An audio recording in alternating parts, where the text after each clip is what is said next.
As promised, it is time for a new Titans NFL mock draft. This one featuring trades. We've gone through mock drafts where Tennessee takes a quarterback number 1 overall. Now let's explore what it hypothetically could look like if they trade down from that top spot. Now, if you want more Titans draft coverage, hit that sub button for me right now, youtube.com/Titans Today. We'll have more videos for you all off season long. Now, I use the PFF mock draft sim, so I am at the mercy of them not being weird and their trade algorithm and all that stuff involved there. There were a lot of teams that wanted the number 1 overall pick, including but not limited to the Giants, Jags, Raiders, Jets, and Bears. For me, the ideal scenario is you move down to 3 because you are guaranteeing one of yourself Abdul Carter or Travis Hunter. This was the accepted offer from the Giants. I got 2 first-round picks and a third-rounder. A chance I could have gone to be a little bit more greedy if I wanted to in this version, but I get a first this year. I moved down 2 spots, an early second this year, and a future one for a team that might not be very good next year. That's a great start to a rebuild for Tennessee. And what helped me out a lot was that the next 2 picks were both quarterbacks. Giants took Cam Ward. Browns took Shadur Sanders. In this hypothetical scenario, I'm very pleased with that. I thought about trading in from 3, but the next interesting team was 6 with the Raiders, and I didn't want to risk missing out on both Carter and Travis Hunter. For this mock draft, I will take Abdul Carter. You can go to Travis Hunter too. I have no real complaints about that. That's fine. I think with all these extra picks I'm able to get, I can still fill needs at receiver, for example. So I'm going to take Abdul Carter here at number 3 overall. If you want Travis Hunter, I get it too. Trust me, he's actually number 1 on my board, but I think that with where Tennessee is at roster-wise, I do wonder if Carter makes a little bit more sense for them at this moment. Gives them a superstar potential pass rusher. I'm going to pair him with Harold Landry long-term, or at least for one more year, and feel really good about that duo, at least for the time being. Now, in the event Tennessee trades down, who would you rather take at, let's say it is number 3, and both these guys are there. Who would you rather take? AC for Abdul Carter, TH for Travis Hunter. Let me know at the pinned comment of today's video. The ad comes here on YouTube. Take advantage of it. Head down there and let me know. So now I've got picks 34 and 35 in this mock draft. Colston Loveland's off the board. Donovan Ezeraku's gone. Gray Zabel, ignoring the college and the helmet, I think would be a really good pick for Tennessee there. He's gone. Matthew Golden, who I would have loved to have taken top of round 2, is gone. Josh Connerly is off the board. Here's some of the notable prospects left. Elike Omenor, who I like, but I'm not taking him at 34. Jihad Campbell, which I don't know if he's going to be there. Very tempted by that one. Nick Scorton, Siobhan Ravel, guys that have maybe seen their stocks fall due to down year for Scorton and injuries for Ravel. Donovan Jackson really impressed me down the stretch this year. His stock has gone up. But I'm going to go with a different offensive lineman.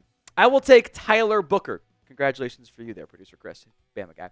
I think he's a powerful run blocker who is a safe is always a dangerous word when it comes to the draft, but I think that fits up pretty well. I thought had a really good year for Alabama.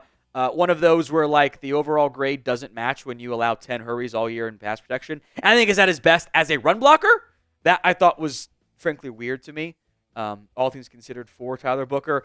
I would probably move him to the right guard spot and solidify that. He played a lot of left guard, did play some right guard previously at Alabama early in his career. I think is a plug-and-play day one starter for whomstever my quarterback is. I will also get a bit aggressive here and trade down again in the second round.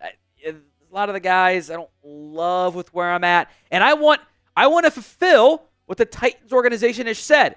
You know, they're talking about how they want 4 top 100 picks pretty much every single year. Well, I can get 2 of them in this deal with the Bengals. 35, they go to 35.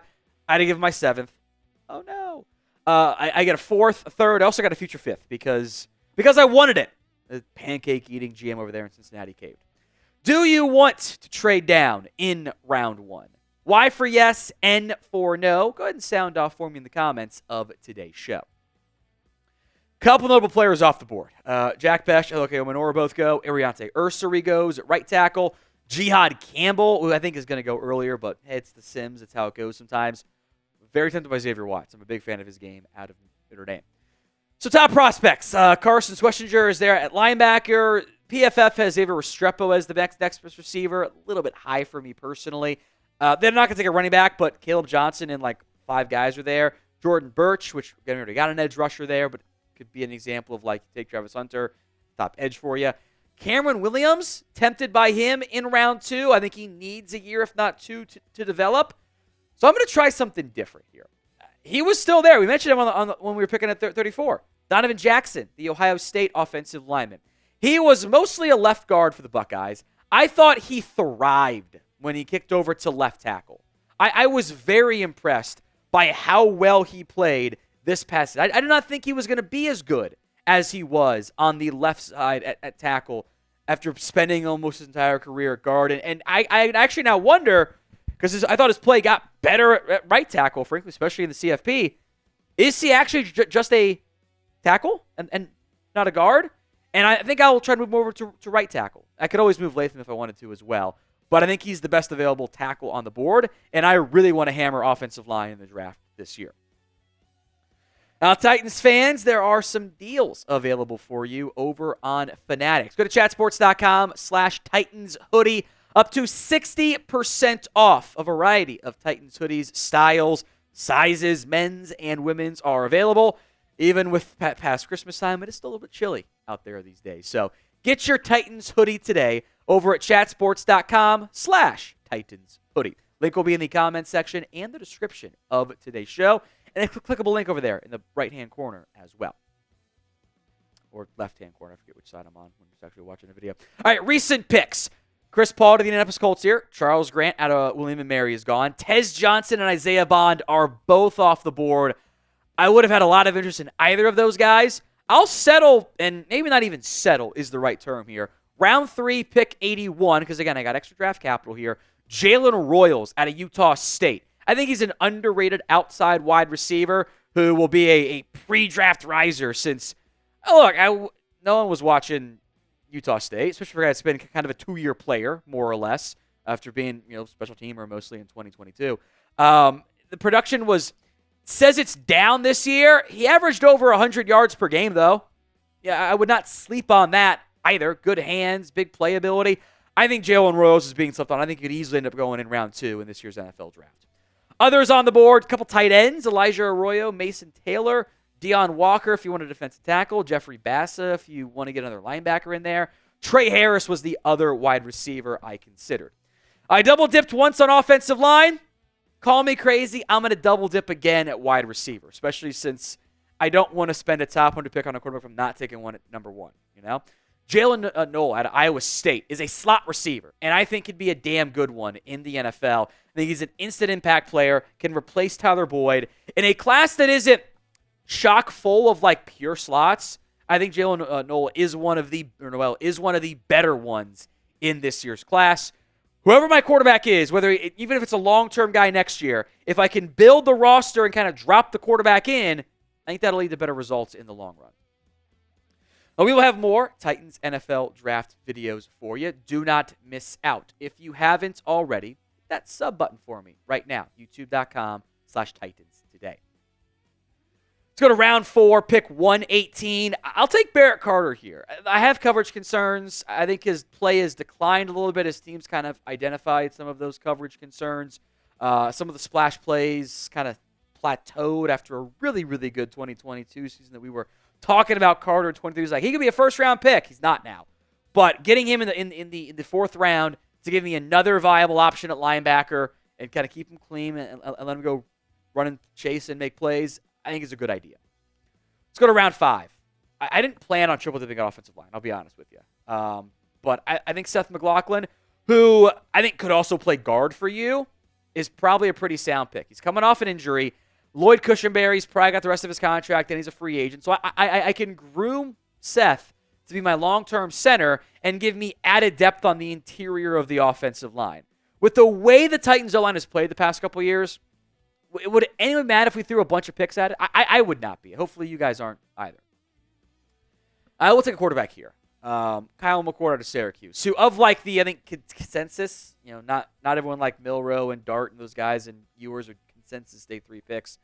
I think McCord is one of the better consensus day 3 prospects in this year's class. I don't think he's going to be a true starter. He has some traits. It was very fun to watch him go from like he was an efficient to an extent, spread the ball around guy this past or in 2023 at Ohio State, and then with Syracuse, it's a gunslinger. He is chucking that ball all the way around downfield and stuff. I think as a backup, I have some interest there. And in theory, he gets like a year to grow and develop, and I've got some veteran free agent quarterback starting for me, or trade candidate, whatever. Because otherwise, why am I trading down from one and I'm not taking a QB? So the entire point of this mock draft is you don't go quarterback early. Maybe you take one on day 3 because you got an established starter in place already. So would you draft a quarterback at all on day 3? 1 for yes, 0 for no. Sound off in the comments of today's show.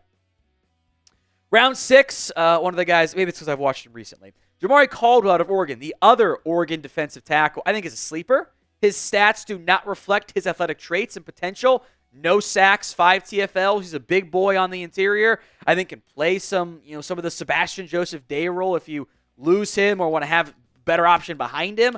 I like the idea of a day 3 pick along that defensive line. So I achieved the Titans' stated goal. I have, in the end, 4 top 100 picks. Abdul Carter, Tyler Booker, Donovan Jackson, and Jalen Royals. Plus pick 101, Jalen Noel out of Iowa State. Barrett Carter, Seth McLaughlin. Try Kyle McCord in the 5th round. And Jamari Caldwell in the 6th. So grade this Titans mock draft for me. A, B, C, D, or F. Be honest with me. I don't mind if you don't like it. It's fine. It's all about trying different things and looking at different alternatives and how they play out. But let me know in the comments of today's show.